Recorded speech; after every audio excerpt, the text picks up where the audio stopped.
Very good morning, students. This is Jyoti Tamrakar and today again we are to discuss grammar, right? So आज हम कुछ छोटे छोटे topics discuss करने वाले हैं जो आपके बुक में काफ़ी शॉर्ट में दिए हुए हैं, right? So we are to discuss quantifiers today and the punctuation marks and also some proverbs and idioms, right? So let's discuss quantifiers first. तो क्वेंटिफायर्स क्या होते हैं, जैसे कि इनका नेम सजेस्ट कर रहा है, quantifiers must have been telling us the quantity, okay. तो वो वर्ड्स एंड फ्रेजेस जो किसी नाउन से पहले आकर के अमाउंट एंड क्वांटिटी शो करते हैं, those are the quantifiers, okay. तो few examples like some, many, a lot of, little, few are the example of quantifiers, okay. So now see the uses of those quantifiers in the sentences. Look at the sentence number 1. There are some books on the desk, right? So books is noun here and some is just before that noun and telling कि कुछ एक books है, okay. ऐसे ही a few dollars. So dollars is noun here and a few refers कि कितना dollar है, means थोड़ा सा है, right. Now see the examples of quantifiers. Actually quantifiers जो होते हैं वो countable nouns as well as uncountable nouns के साथ में भी यूज़ किए जा सकते हैं ना। And some of the quantifiers are common, like वो काउंटेबल्स के साथ भी यूज़ हो सकते हैं और अनकाउंटेबल नाउन्स के साथ में भी यूज़ हो सकते हैं, okay. So the list is provided to you कि कौन कौन से जो हैं नाउन्स आपके क्वेंटिफायर्स काउंटेबल्स के साथ, अनकाउंटेबल्स के साथ यूज़ होंगे। This list is use with both of the nouns, countable as well as uncountables, right. And this is the list जो हम किसके साथ में यूज़ करते हैं, काउंटेबल नाउन्स के साथ में यूज़ करते हैं, right. So much, a little, a bit, a large quantity and an amount of. A large amount shows the quantity जिसे हम काउंट नहीं करेंगे, मेज़र करेंगे। Next the quantifiers, those are to be used with the countables and the uncountables, right? So all the milk, all my friends.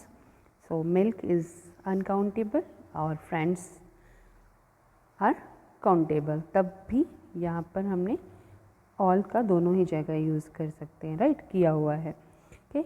More and most, less and least जो होते हैं, they are the kind of quantifiers जिसे हम countable as well as uncountables के साथ में use कर सकते हैं।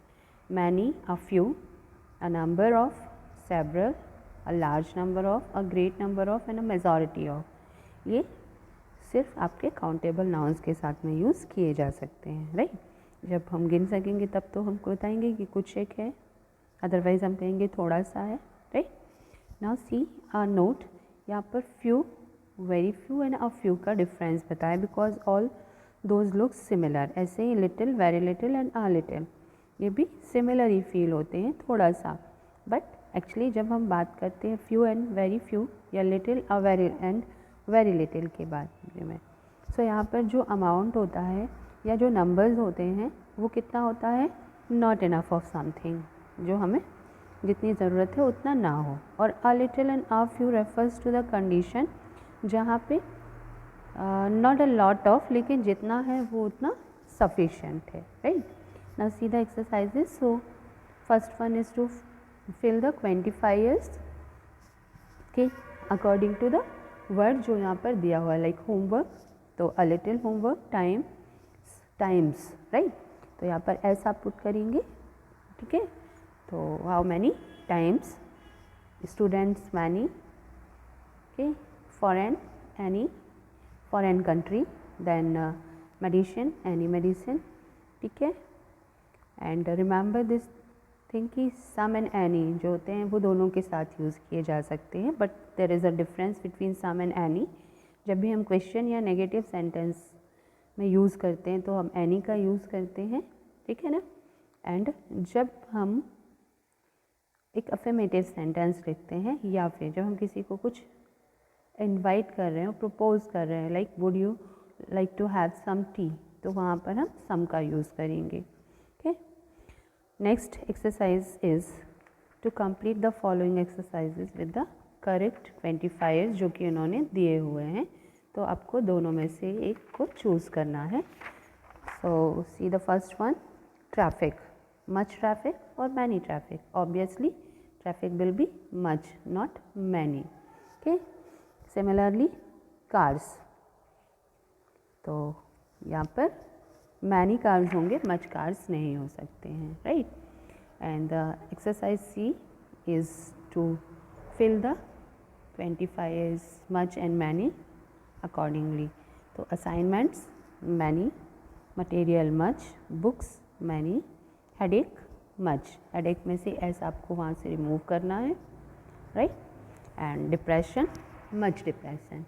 okay, so these were the quantifiers. Now we are to discuss the punctuation mark. So there at page number 83 in your book we have the punctuation. ठीक है, actually यहाँ पर आपको सिर्फ लिस्ट ऑफ पंक्चुएशन मार्क्स दिए हुए हैं.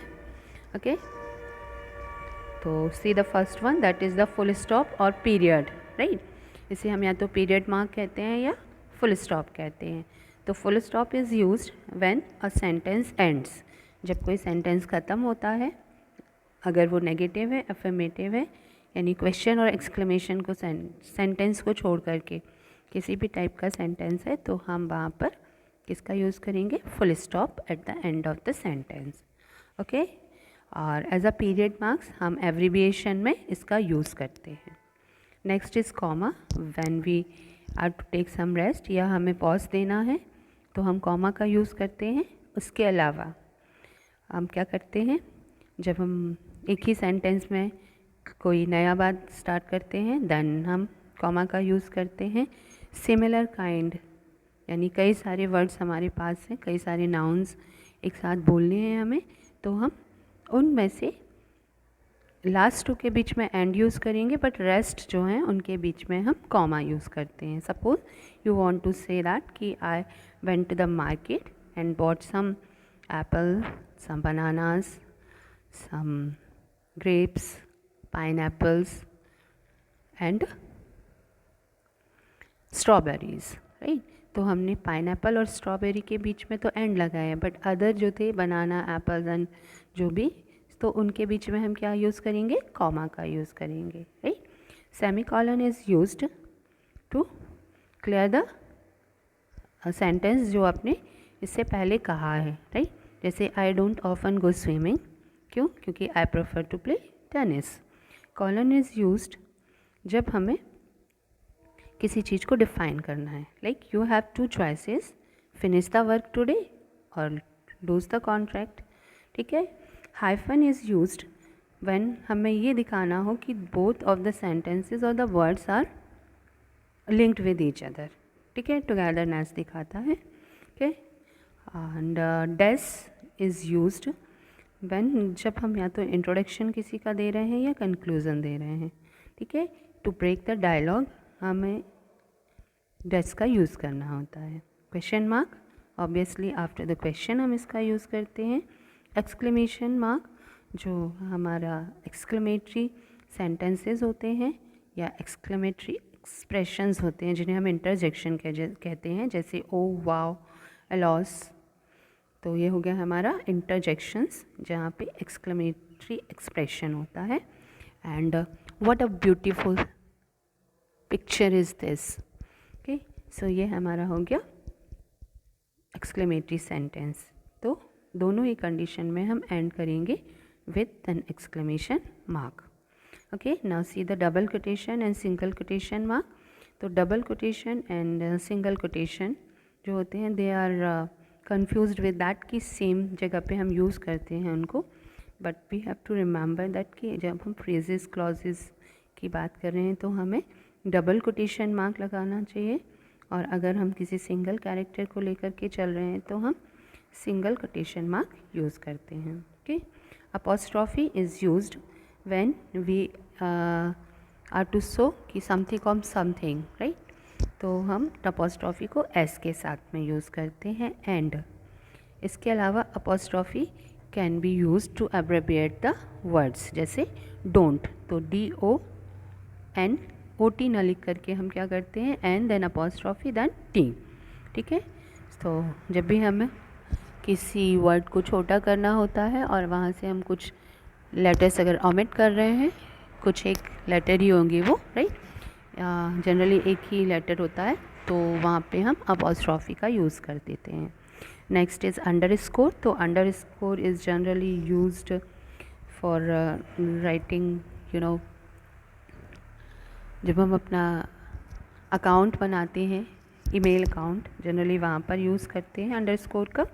ठीक है, राउंड ब्रैकेट्स जो हैं they are use to clear the idea और define the words that is written before. Okay, just see the example, I went to Bangkok my favourite city. Okay, so यहाँ पर बैंकॉक जो है उसे उन्होंने क्या बताया है, माई favourite city. However round brackets की जगह हम वहाँ पर कॉमा का भी यूज़ कर सकते थे। ठीक है, नाउ द स्क्वायर ब्रैकेट्स, तो यहाँ पर you can see the exercise that the newspaper reported that the hostage most of them French. So यहाँ पर भी इन्होंने अपनी वर्ड को क्लियर करने के लिए जो है वो स्क्वायर ब्रैकेट्स का यूज़ किया है। ओके, एलिप्सिस मार्क, जैसे कि नेम ही सजेस्ट कर रहा है कि जब हमें कुछ एलिप्स करना है, मतलब कुछ हमें रोकना है या फिर कुछ एक देर के लिए हमें आइडिया को कंटिन्यू करना है, सो करना है कि वहाँ पर हम रुके हुए थे, तो हम एलिप्सिस मार्क का यूज़ करते हैं। Okay, now same exercises are to do there. आपको पंक्चुएशन मार्क्स लगाना है और कैपिटलाइज करना है वर्ड्स को, because capitalization is also the part of punctuations. आप कैपिटल लेटर्स को सही जगह पर यूज़ करते हैं तो वो भी आपके पंक्चुएशन का पार्ट होता है। ठीक है, तो where should be use the capital letters when we start a sentence, when we start a sentence within the inverted commas and whenever there is a proper noun, right? तो proper nouns sentence का first letter और साथ ही साथ inverted commas के अंदर जो sentence start हो रहा है उसका भी हमारा फर्स्ट लेटर क्या होगा, कैपिटल होगा। Okay, now next we are to discuss the idiomatic expression. तो इडियम्स क्या होते हैं? Idioms are the words and phrases और expression which are commonly used in everyday conversation by the native speakers. किसी भी लैंग्वेज, यहाँ पर इंग्लिश में है तो ऑब्वियसली इंग्लिश के दिए हुए हैं, तो हम नेटिव स्पीकर इनका यूज़ करते हैं, बट इनका लिटरल मीनिंग, ठीक है, और इनका ओरिजिनल मीनिंग जो होता है वो डिफरेंट होता है। Okay, so see few of the list of the idioms. Abbreviated piece of nothing, ठीक है, तो ये एक्सप्रेशन जो है ये बताता है कि जिसकी हम बात कर रहे हैं वो वर्थलेस है, मतलब किसी काम का नहीं है। ठीक है, एक्सीडेंटली ऑन पर्पस, जब अचानक से अनइंटेंशनली कुछ हो, इंटेंशनली कुछ हो जाए बट आप सो करें कि नहीं मैंने तो आप जानबूझ करके ये नहीं किया है, तो this is the accidentally on purpose. Okay, ऐसे ही बैक इनटू सेल्फ, मतलब अपने असली रूप में आ जाना। ठीक है, eat crow, it means to admit if you have done something wrong और उसके लिए एप्लोजाइज भी करना।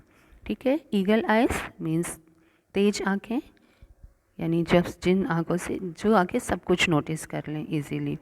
ओके, फेस वैल्यू यानी original value. Okay, and similarly pink जो है वो आपका पिंक से जो सेंटेंस राइट किया गया है that is the example, and जहाँ पर आपको ब्लैक से राइट किया गया है that is the meaning of those idioms. Okay, so idioms जो हैं उन्हीं की तरह प्रोवर्ब्स भी होते हैं जिन्हें हम यूज़ करते हैं, ठीक है, कॉमनली, और उनका मीनिंग जो हमें दिखता है उससे डिफरेंट होता है। ठीक है, the grass is always greener on the other side of the fence, इसका मतलब आपको क्या होता है, हमेशा हमें दूसरा जो दिखता है वो ज़्यादा अच्छा दिखाई देता है।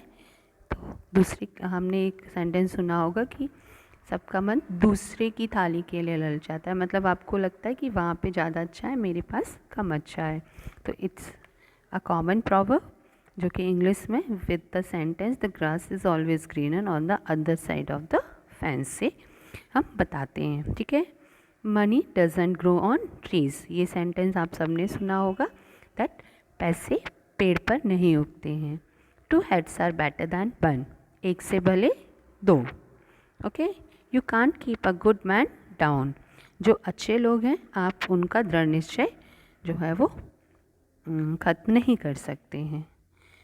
ओके, मनी टॉक, पैसे की बात हमेशा करते रहना। Blood is thicker than water, it means कि खून जो होता है वो बोलता है, ऐसा हमने हिंदी में सुना होगा। इट मीन्स अगर आपका ब्लड रिलेशनशिप है तो चाहे कितना भी प्रॉब्लम हो, चाहे आपके बीच कितना भी झगड़ा हो, जब प्रॉब्लम को सॉल्व करने की बात होती है तो आप अपने रिलेटिव्स के साथ होते हैं, ठीक है। And so on their is a big list जिसे आपको रीड करना है and also read the meanings. If you find any confusion then you can ask me, right? Now see the exercises related to this one that is on page number 92. So a barking dog never bites, a word in hand is worth two in the bush, a friend in need is a friend indeed, a liar is not believed even when he speaks the truth, action speaks louder than words, all is fair in love and war. Okay, तो ये सारे के सारे proverbs आपने सुने हुए होंगे and probably आपको मीनिंग भी पता है। देन ऑल्सो अगर आपको ऐसे लगता है कि कुछ कन्फ्यूज़न है तो you can discuss with me. Okay, so this is all for today, have a nice day, good bye.